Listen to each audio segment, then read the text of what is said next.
Hello friend, web designing के course की playlist में आज की वीडियो हम डिस्कस करने वाले हैं बेसिक कॉन्सेप्ट ऑफ एचटीएमएल यानी इंट्रोडक्शन ऑफ एचटीएमएल और कुछ बेसिक्स स्ट्रक्चर्स के बारे में देखेंगे कि structures of HTML heading, paragraph और बहुत सारी चीजों के बारे में हम डिस्कस करने वाले हैं। सो अगर आप इस पीडीएफ को डाउनलोड करना चाहते हैं तो डिस्क्रिप्शन में लिंक है, आप वहां से जाके डाउनलोड कर लें। अगर अभी तक आपने इस कोर्स की प्लेलिस्ट को फॉलो नहीं किया है तो जल्दी से फॉलो कर दें। और मैंने आपको बताया है ये कोर्स आपको यूनिवर्सिटी एग्जाम में पास कराने के लिए पूरा हेल्प करेगा। सो अगर हम बात करें कि HTML क्या होता है तो HTML का फुल फॉर्म क्या होता है, हाइपरटेक्स्ट मार्कअप लैंग्वेज। उसके बाद क्या होता है कि HTML is a standard markup language for creating web page. इसका यूज किया जाता है वेब पेज को क्रिएट करने के लिए। उसके बाद HTML डिस्क्राइब करता है structure of the web page, यानी वेब पेज किसी भी वेबसाइट का स्ट्रक्चर क्या क्या होने वाला है। मतलब किसी भी वेबसाइट को डिजाइन करने के लिए हमें HTML की नीड पड़ती है।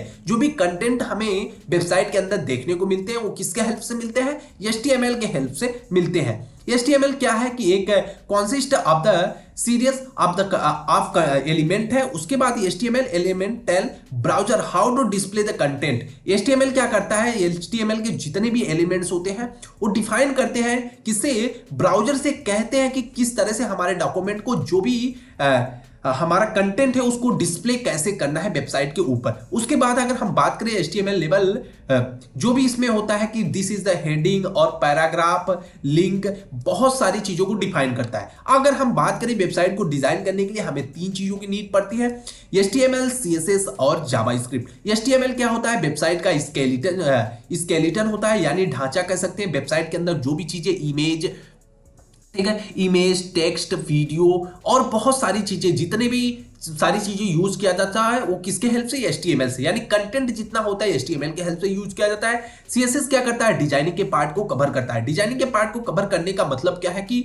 जो स्केलेटन होगा इसको तैयार करना। स्केलेटन को तैयार करना यानी इमेज है तो इमेज कैसे दिखना चाहिए, उसकी width, height, colour, background colour, सारी चीजें डिफाइन कौन करता है, CSS डिफाइन करता है। उसके बाद जावास्क्रिप्ट क्या होता है, फंक्शनलिटी को डिफाइन करता है कि आखिर हमारी वेबसाइट में जितने भी फंक्शंस हमने लगे, CSS से हम क्या करते हैं, CSS से हम उसमें एनिमेशन भी ऐड करते हैं। अब वो सारी वेबसाइट हमारी किस तरह से एनिमेट करेगी, किस तरह से परफॉर्म करेगी, उसका किसका काम होता है, जावास्क्रिप्ट का काम होता है। अब अगर हम बात करें कि basic structure of HTML document, आखिर HTML डॉक्यूमेंट का बेसिक स्ट्रक्चर क्या होता है। सबसे पहले हम क्या करते हैं, डॉक टाइप यूज करते हैं। उसके बाद हेड होता है, हमारा HTML होता है। HTML क्या डिफाइन करता है कि HTML पेज यहां से स्टार्ट हो रहा है। हेड होता है, हेड के अंदर हम टाइटल देते हैं। टाइटल में क्या होता है, वेब पेज टाइटल, यानी हमारी वेबसाइट किस चीज पे है। उसके बाद ये क्या होता है कि क्लोज, देखो इसमें क्या होता है कि ये हमारा क्या होता है, क्लोजिंग टैग होता है, ओपनिंग टैग होता है, और ये क्या होता है, हमारी क्लोजिंग टैग होता है। ठीक है, उसके बाद हमारी बॉडी होती है। बॉडी क्या होती है, जिसके अंदर HTML के पार्ट्स लिखे जाते हैं। HTML यानी वेबसाइट के अंदर जो जो कंटेंट हमको ऐड करना है उसको हम बॉडी के अंदर लिखते हैं। उसके बाद बॉडी को क्लोज करते हैं, उसके बाद HTML को क्लोज कर देते हैं। ये क्या है, बेसिक स्ट्रक्चर ऑफ HTML। अगर हम इसको डिस्क्राइब करें, एग्जाम में कभी कभी आ जाता है कि डिस्क्राइब ऑफ HTML डॉक्यूमेंट, यानी HTML डॉक्यूमेंट को कैसे। तो जो डॉक टाइप होता है, डॉक टाइप क्या करता है कि डॉक टाइप डिफाइन करता है कि ब्राउजर से वो कहता है कि HTML का हम कौन सा वर्जन यूज कर रहे हैं। वर्जन का यूज करने का मतलब, HTML का वर्जन क्या था, सबसे पहले 1.0 आया था, उसके बाद 2.0 आया था, उसके बाद 3 आया, उसके बाद 4 आया, और प्रेजेंट टाइम में HTML 5 चल रहा है।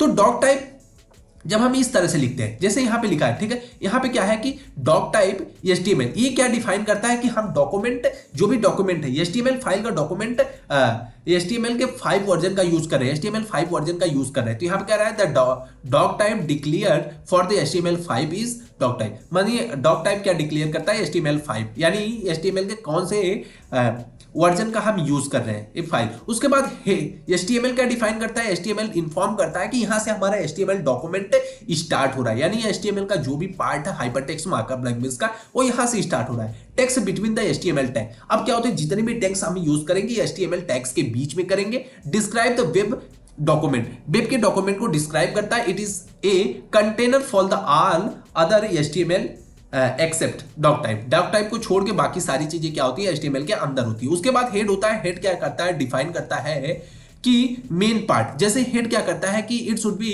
First element inside the HTML। ये पहला एलिमेंट होता है जो HTML के यूज किया जाता है अंदर, which contain the Meta data type. Meta data type का यूज करता है information about the document, document का इंफॉर्मेशन यानी लैंग्वेज क्या होगी, और भी बहुत सारी चीजों के बारे में डिफाइन करता है। ठीक है, उसके बाद it must be close before the body open tag. जब हम इसको ओपन करते हैं उसके बाद क्लोज करना बहुत ज्यादा जरूरी है। हेड टैग के अंदर हम क्या करते हैं, टाइटल का भी यूज करते हैं। और अगर जैसे हमें स्टाइल सीएसएस का लिंक देना है, किसी भी चीज का लिंक देना है, तो हम किसके अंदर देते हैं, हेड के अंदर ही देते हैं। अब टाइटल क्या करता है, टाइटल सजेस्ट करता है कि क्या हम आखिर हमारी वेबसाइट किस चीज पे बन रही है या वेबसाइट का टाइटल क्या है, उसको डिफाइन करता है टाइटल। टाइटल नाम से ही हमें समझ में आता है कि आखिर हमारा जो भी एचटीएमएल डॉक्यूमेंट पेज क्रिएट हो रहा है वो किस चीज पे बन रहा है, उसका मेन मोटिव क्या है, उसका टाइटल क्या है, तो उस चीज को डिफाइन करता है। तो उसके बाद हम क्या करते हैं, इसको ओपन क्लोज कर सकते हैं, इमीडिएटली क्लोज करना। उसके बाद हमारा बॉडी आता है। बॉडी जो कि मेन पार्ट है वेबसाइट की, किसी भी एचटीएमएल डॉक्यूमेंट के बॉडी टैग बहुत ज्यादा इंपॉर्टेंट है। बॉडी टैग क्यों इंपॉर्टेंट है, क्योंकि वेबसाइट के अंदर जितनी सारी चीजें हमें देखने को मिलती है वो सारी चीजें हमारे बॉडी के अंदर लिखी जाती है। जो बॉडी के अंदर चीजें लिखी जाएंगी वो क्या होगी, ब्राउजर विजुअल करेगा, यानी विजुअल मतलब उसको दिखाएगा हमें वेबसाइट के ऊपर, जब भी हम उसको रन करेंगे तभी दिखाएगा। बाकी टाइटल, हेड, ये सारी चीजें हमारी नहीं दिखाई जाती है, ब्राउजर इनको कभी नहीं दिखाता। लेकिन जो चीज बॉडी के अंदर लिखी जाएगी, बॉडी टैग के अंदर, उनको क्या करता है कि हमारा ब्राउजर शो करता है। Text between the body tag describe the body content of the page that is visible to end user. This tag content the main content of the HTML document. उसके बाद बॉडी के अंदर हम कभी कभी H1 लिख लेते हैं। H1 क्या है, हेडिंग है। ठीक है, इसके बारे में अभी हम देखेंगे हेडिंग कितने तरह के होते हैं, क्या होता है, सारी चीजें।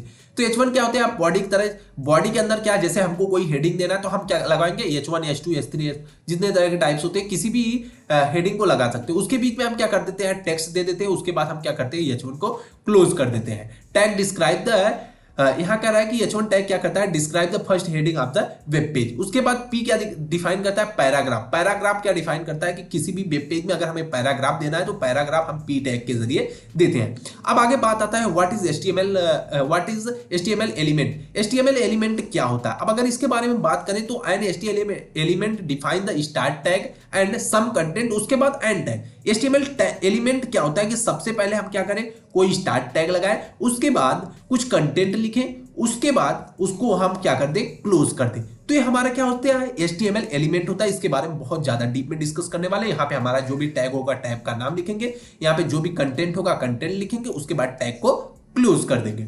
उसके बाद आता है the HTML element is everything from start tag to the end tag. क्या होता है कि स्टार्ट टैग से एंड तक होता है। उसके बाद जैसे यहाँ पे एग्जांपल के तौर पे अगर हम बात करें तो H1 माई फर्स्ट हेडिंग हो गई, यहाँ पे my first paragraph. P tag क्या डिफाइन करता है कि पैराग्राफ को डिफाइन करता है, और यहाँ पे H1 क्या दिखाई देता है कि HTML फर्स्ट हेडिंग की। अब बात आती है, क्वेश्चन आता है कि व्हाट इज HTML हेडिंग, और उसको एग्जांपल के जरिए डिफाइन करें। ठीक है, 2 नंबर 5 नंबर में क्वेश्चन आ सकता है HTML हेडिंग क्या है। तो HTML हेडिंग क्या है तो डिफाइन करते हैं H1 से H6 तक टैग तक डिफाइन करते हैं। H1 टैग क्या होता है, मोस्ट इंपॉर्टेंट हेडिंग होती है, यानी इसका फॉन्ट सबसे बड़ा होता है और मोस्ट इंपॉर्टेंट बड़ी हेडिंग के लिए यूज किया जाता है। और H6 क्या होगी, define the list important design, यानी सबसे छोटी हेडिंग दिखाएंगे। इसके सिंटैक्स कुछ इस तरह से, हम कुछ इस तरह से लिख सकते हैं। ठीक है, और जब पहली हेडिंग को रन कराएंगे, ठीक है, इसको H1 टैग को रन कराएंगे तो हमारा प्रिंट इस तरह से होके आएगा, दूसरे को रन कराएंगे तो इस तरह से, यानी जब H6 को रन कराएंगे कुछ इस तरह से। तो आप देख सकते हैं मोस्ट इंपॉर्टेंट हेडिंग और लिस्ट इंपॉर्टेंट हेडिंग हो गई। उसके बाद HTML पैराग्राफ की बात आती है। तो HTML पैराग्राफ क्या होता है, तो HTML पैराग्राफ डिफाइन करता है पैराग्राफ। ठीक है, P टैग डिफाइन करता है HTML पैराग्राफ को। और पैराग्राफ में क्या होता है, जब भी हम पैराग्राफ को P टैग यूज करते हैं, ठीक है, P टैग का यूज हम करते हैं तो वहां पे क्या करता है, जो भी इसके अंदर कंटेंट होता है ब्राउजर ऑटो इस कंटेंट के ऊपर कुछ स्पेस छोड़ देता है। मतलब अगर इस बीच में कंटेंट है तो इसके ऊपर और नीचे और साइड में दोनों तरह से, यानी कह सकते हैं मार्जिन और पैडिंग ऑटोमेटिक सेट कर देता है। यहां पे वही चीज लिखा है, paragraph always start on a new line, एक नए लाइन से स्टार्ट होता है। And browser automatically add some white space, कुछ वाइट स्पेस या कह सकते हैं मार्जिन को आफ्टर क्या कर देता है, जब भी हम रन करते हो ऑटोमेटिक सेट कर देता है। उसके बाद अगर कुछ इसके सिंटैक्स के बारे में बात करें तो कुछ सिंटैक्स इस तरह से हो सकता है। पैराग्राफ में क्या हो सकता है, the first paragraph, the second paragraph and the third paragraph. जो भी पैराग्राफ होगा P टैग के अंदर लिखा जाएगा और उसके अंदर हम चाहे जितने भी नंबर ऑफ लाइंस लिख सकते हैं। ठीक है। उसके बाद लाइन ब्रेक आता है। लाइन ब्रेक के लिए हम बी आर टैग का यूज करते हैं। B R tag, B R tag क्या करता है, जैसे कि हम किसी भी कंटेंट को लिखते जा रहे हैं, लिखते जा रहे हैं, लिखते जा रहे हैं। अब हमें मान लो यहां से हमें क्या करना है, लाइन को ब्रेक करना है, लाइन को ब्रेक करना है यहां से, तो यहां पे हम क्या करेंगे, बी आर टैग का यूज कर देंगे। जब बी आर टैग का यूज करेंगे, जो भी आगे का कंटेंट होगा ये यहां से रिप्लेस होकर न्यू लाइन से स्टार्ट हो जाएगा, तो उसे हम लाइन ब्रेक कहते हैं। लाइन ब्रेक के लिए हम बी आर टैग का यूज करते हैं। If you want to line break a new line without starting a new paragraph, बिना नए पैराग्राफ के हम नई लाइन को जब स्टार्ट करना चाहते हैं, तब वहां पे हम क्या करते हैं, लाइन ब्रेक का यूज करते हैं। तो यहां पे जैसे कंटेंट क्या हो गया, जैसे यहां पे क्या हो गया, पैराग्राफ हम लिखे दिस इज के बाद हमने बी आर टैग लगा दिया, उसके बाद एक पैराग्राफ, फिर बी आर टैग लगाया विथ लाइन ब्रेक पी। तो यहां पे क्या हो जाएगा, जब बी आर टैग का हम यूज करते हैं, जैसे देखो अब यहां पे अगर आउटपुट की बात करें तो सबसे पहले क्या आएगा, दिस इज आएगा, उसके बाद ए पैराग्राफ, उसके बाद विथ लाइन ब्रेक, ऐसे 3 लाइन में प्रिंट होके आएगा, जो कि एक लाइन में भी आ सकता था, लेकिन हम लाइन ब्रेक लगा दिए यहाँ पे, बी आर टैग का यूज कर दिए, तो ये 3 लाइन में होगा। उसके बाद कह रहा है कि the B R tag is an empty tag, एक तरह का एम्प्टी टैग होता है, which means that is no, यहाँ पे नीड नहीं होता, इसको एंड करने की जरूरत नहीं होती। अगर आपको मैं बता दूं, अगर आप क्या करते हैं, मान लो किसी टैग को आपने ओपन किया, ठीक है, मान लिया आपने पी टैग लगाया और आप कंटेंट लिखते गए, अब इस पी टैग को आपने क्लोज नहीं किया, तब क्या होगा, तब क्या होगा, जो भी इसके बाद वाले कंटेंट होंगे, जितने भी कंटेंट होंगे, सब पे ये पी टैग वाली प्रॉपर्टीज अप्लाई हो जाएगी। जो भी इसकी प्रॉपर्टी, जो कि सारे टेक्स्ट के ऊपर जितने भी इमेज होंगे, जो भी सारी चीजें हम यूज करेंगे बाद में, उस सबके ऊपर अप्लाई हो जाएगा। इसलिए हम क्या करते हैं, इसको क्लोज करके टर्मिनेट कर देते हैं, यानी कि इसके बाद ये प्रॉपर्टी है, बस यहां से यहां तक इसकी प्रॉपर्टीज अप्लाई हो, उसके बाद इसकी प्रॉपर्टीज अप्लाई नहीं हो। अब आगे बात आती है HTML एलिमेंट्स की। HTML एलिमेंट्स क्या होते हैं, तो HTML files is made of the elements, क्या करती है, एक फाइल को HTML क्रिएट करती है, उसमें these element are the responsible for the creating web page. बहुत सारे एलिमेंट होते हैं जो वेब पेज को डिजाइन करने में रिस्पॉन्सिबल होते हैं, and define the content in that website, और वेब पेज में डिफाइन करते हैं कि क्या भी कंटेंट होने वाले हैं। An element in the HTML usually consist of the start tag, in tag, close tag. ठीक है, सबसे पहले क्या होता है, स्टार्ट टैग होता है, कुछ टेक्स्ट होगा, उसके बाद क्लोज टैग होगा, वही हमारा क्या होता है, HTML डॉक्यूमेंट। अगर टेक्निकली रूप से इसको बोले तो an element is a collection of start tag, attributes होते हैं, एंड उसके बाद इन टैग होता है, कंटेंट बिटवीन देम, उसके बाद कंटेंट बीच में होता है। सबसे पहले क्या हम यूज करते हैं, स्टार्ट टैग होता है, फिर एट्रीब्यूट होते हैं, उसके बाद इन टैग, उनके बीच में क्या करते हैं, हम कंटेंट का यूज करते हैं। जैसे यहाँ पे क्या हो गया कि हमारा वही है डॉक टाइप HTML, यहाँ पे क्या हो गया, डॉक टाइप HTML हो गया, हेड हो गया, उसके बाद यहाँ पे HTML वेब पेज हो गया, वहां पे हेड हो गया, बॉडी हो गई, ये माय फर्स्ट हेडिंग हो गई, यहाँ पे हाउ इट वर्क हो गया, ये ठीक है, पैराग्राफ यूज कर लिया हमने, तो ये हो गया। अब आगे बात करते हैं अगर नेस्टेड HTML, ये तो हमारे HTML है, इसमें क्या देखो, अगर हम इसमें बात करें एलिमेंट है कहाँ, देखो HTML भी एक तरह का एलिमेंट है, यहाँ पे क्लोजिंग टैग है, उसके बाद यहाँ पे वहां पे ओपनिंग है, यहाँ पे क्लोजिंग, उसके बाद हेड भी क्या है, हमारा एक तरह का एलिमेंट है, बॉडी है, ये H1 है, ये सारे हमारे क्या है, एलिमेंट है एक तरह के। नेस्टेड एलिमेंट का मतलब क्या होता है, जब हमारा क्या होता है कि जब एक कोई एलिमेंट हो उसके अंदर कोई एलिमेंट का यूज किया जाता है, तो उसे नेस्टेड एलिमेंट कहते हैं। HTML can nested which means an element can contain another element, एक एलिमेंट के अंदर जब कोई और एलिमेंट यूज, जैसे यही इस एग्जांपल में देख लिया, अगर हम बॉडी को यूज करें, बॉडी के अंदर हम इसको यूज कर रहे हैं, फिर बॉडी को लगा के बंद कर दिए, तो ये क्या हो गया, नेस्टेड हो गया। ठीक है, उसके बाद ब्लॉक लेवल एलिमेंट्स आते हैं। ब्लॉक लेवल एलिमेंट का मतलब कि जैसे क्या करते हैं, वेब पेज को कई ब्लॉक्स में डिवाइड कर देते हैं। These are elements which structure main part of the web page. वह क्या होते हैं, वेब पेज की मेन पार्ट्स होते हैं, by the dividing A page into the, जो भी ब्लॉक्स में डिवाइड करने होते हैं किसी भी पेज को, उसके हिसाब से होता है। ए ब्लॉक लेवल एलिमेंट, जो भी ब्लॉक लेवल का एलिमेंट होता है, always start with new lines, उसके बाद takes the full width and web page from the left to right. वो क्या करता है, फुल विड्थ लेता है। विड्थ का मतलब क्या होता है कि जो भी हमारी वेबसाइट की साइज होगी, पूरी विड्थ लेगा लेफ्ट से राइट साइड के लिए।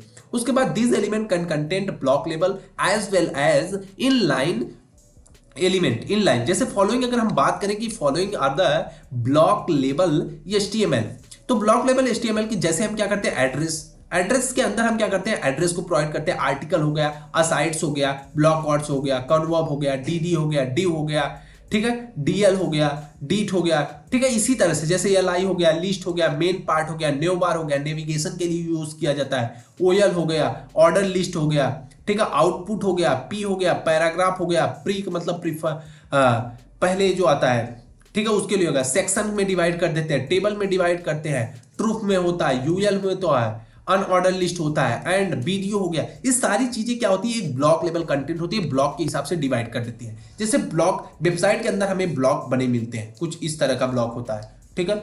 तो ब्लॉक किसके हेल्प से डिजाइन होते हैं, इनके हिसाब से, इनके ये क्या होते हैं, ब्लॉक एलिमेंट्स होते हैं, इनके हिसाब से हम ब्लॉक को क्रिएट करते हैं। आगे अगर हम एग्जांपल के बारे में देखें तो कोई एग्जांपल कुछ इस तरह से हो जाएगा, doc type HTML, HTML head हो गया, हेड, उसके बाद बॉडी हो गया, बॉडी के अंदर डिव लगा दिया, डिव के अंदर स्टाइल, स्टाइल देखो ये क्या है, सीएसएस वाला पार्ट है, इसके बारे में अभी हम डिस्कस करेंगे। तो यहाँ पे बैकग्राउंड कलर कर रहा है लाइट ब्लू हो जाए, उसके बाद this is my first div, यहाँ कह रहा है माई फर्स्ट व्यू का, यहाँ पे टेक्स्ट हमारा क्या होगा कि this is my first div, first div को क्या कह रहा है कि लाइट ब्लू हो जाए, ठीक है, उसका बैकग्राउंड। उसी तरह इसका है, उसी तरह पैराग्राफ का है, ठीक है। आगे अगर हम बात करें in line element, inline element क्या होता है कि this element does not start with new line, ये क्या होते हैं कि एक नए लाइन से स्टार्ट नहीं होते हैं, and take width as per requirement, और ये पूरा फुल विड्थ नहीं लेते हैं, ये अपने रिक्वायरमेंट के हिसाब से विड्थ लेते हैं, जितनी इनकी नीड होगी उसी हिसाब से क्या करते हैं, विड्थ को सेलेक्ट करते हैं। The inline element are mostly use with other elements में यूज किए जाते हैं। Following are the inline elements, inline elements को अगर हम फॉलो करें तो कुछ इस तरह से हो जाएगा, ए हो जाएगा, एबव हो जाएगा, एक्रोम बी हो जाएगा, बी का मतलब बोल्ड हो गया, उसके बाद बिग हो गया, टेक्स्ट को बिग करना, बी आर करना मतलब ब्रेक करना, बटन के लिए यूज किया जाता है, सिटीज कोड हो गया, डिफाइन हो गया, ईएम हो गया, आई हो गया, इमेज हो गया, इनपुट हो गया। उसके बाद इसी तरह से होता है, स्मॉल होता है, टेक्स्ट को स्मॉल करने के लिए, स्पैन के लिए यूज किया जाता है, ठीक है, स्पैन। उसके बाद स्ट्रॉन्ग हो गया, किसी भी टेक्स्ट को स्ट्रॉन्ग करने के लिए, सब हो गया, सुपर, यानी सब और सुपर का मतलब जैसे हम इसके पावर में लिखते हैं और कोई लॉग बेस में लिखते हैं, इस तरह की सारी चीजें, टाइम्स हो गया, टीटीएल हो गया, वार, ये सारी चीजें क्या है, इन लाइन एलिमेंट है, इनको एक ही लाइन में यूज किया जाता है और ये अपने रिक्वायरमेंट के हिसाब से विड्थ का सिलेक्शन करते हैं। तो फ्रेंड आज के वीडियो में बस इतना ही, अगले वीडियो में हम देखेंगे HTML टैग के बारे में। अगर वीडियो पसंद आई हो तो लाइक, कमेंट और सब्सक्राइब जरूर कीजिएगा। Thanks for watching the video, thank you, bye bye guys.